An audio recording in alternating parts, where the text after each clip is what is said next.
En el podcast anterior mencionamos que cuando calentábamos un litro de leche y nos dábamos vuelta para alimentar a nuestro lobo de Tasmania clonado, en ese microsegundo hervía la leche de forma abrupta.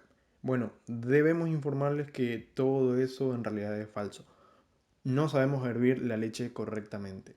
Pero lo que sí sabemos es que los lobos de Tasmania son una especie extinta en la actualidad. Y hoy vamos a hablar un poco sobre eso, sobre especies extintas, tanto este particular lobo de Tasmania como otra especie argentina un poco menos conocida, que es el zorro de Malvinas. Estas especies están extintas como los vendedores de velas de 1810, que vivían con el salario mínimo en negro y sin obra social de España, y las actuales velas que están, según algunos, en peligros de extinción.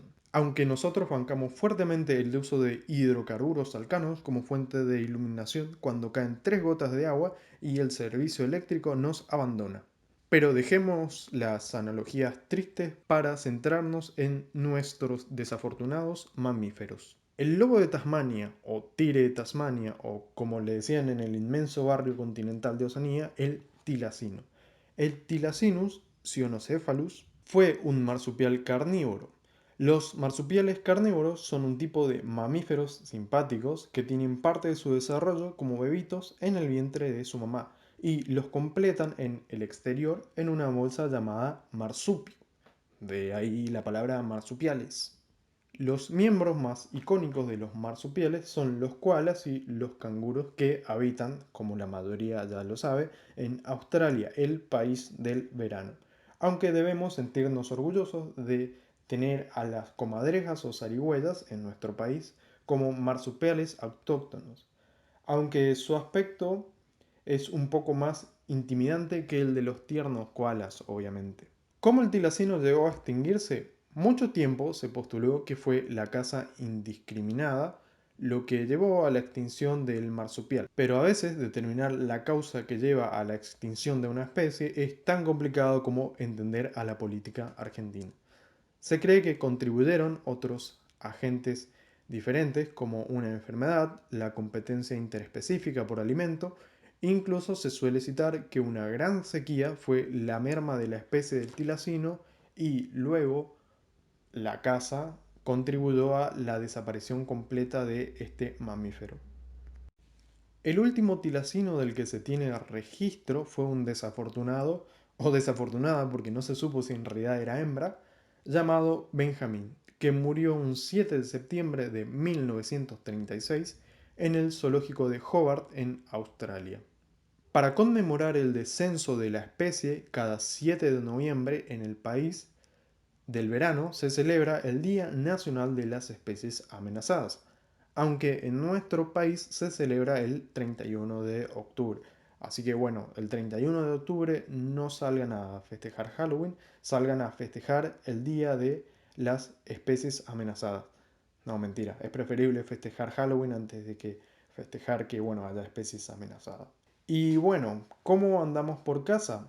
En nuestro país tenemos ejemplos de animales en peligro de extinción y extintos, pero hay uno muy particular, el zorro de Malvinas. Hablar de las Islas Malvinas sigue siendo un tema polémico en el 2021, aunque en este podcast no vamos a tratar del conflicto histórico entre, bueno, las Islas Malvinas y Gran Bretaña, pero sí debería parecernos polémico también la extinción de un amigo mamífero del continente americano. El zorro de Malvinas, zorro lobo o guarra, que déjenme agregarles que este último nombre es digno de un zorro cazador de Game of Thrones, fue el único mamífero terrestre salvaje que habitó las Islas Malvinas. El Dusicion australis, que maravilló incluso a un tal Charles Darwin cuando éste andaba pegando alta gira con el barco Beagle, se extinguió en 1876. Pero para poder entender cómo murió este zorro austral hay que entender varias cosas antes. Primero, que dadas las condiciones climatológicas del lugar, los lugareños decidieron introducir ovejas en las Islas Malvinas para la obtención de lana y carne. Segundo, el zorro se alimentaba de los huevos de pingüino y crías de lobos marinos y focas. Y cuando aparecieron las ovejas, el animal encontró una fuente de alimento accesible, fácil y rápida de cazar.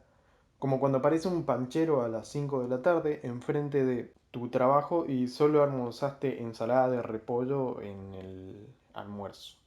Debido a esto, los británicos lo consideraron como una amenaza y el zorro fue cazado indiscriminadamente, llevándolo a su extinción en 1876.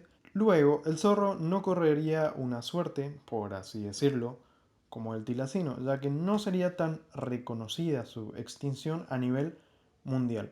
Hoy por hoy, el pariente más cercano del zorro de Malvinas es el aguaraguazú, un simpático zorro de patas largas que vive en el nordeste argentino. Actualmente es el zorro más grande del país y sí, se encuentra en peligro de extinción.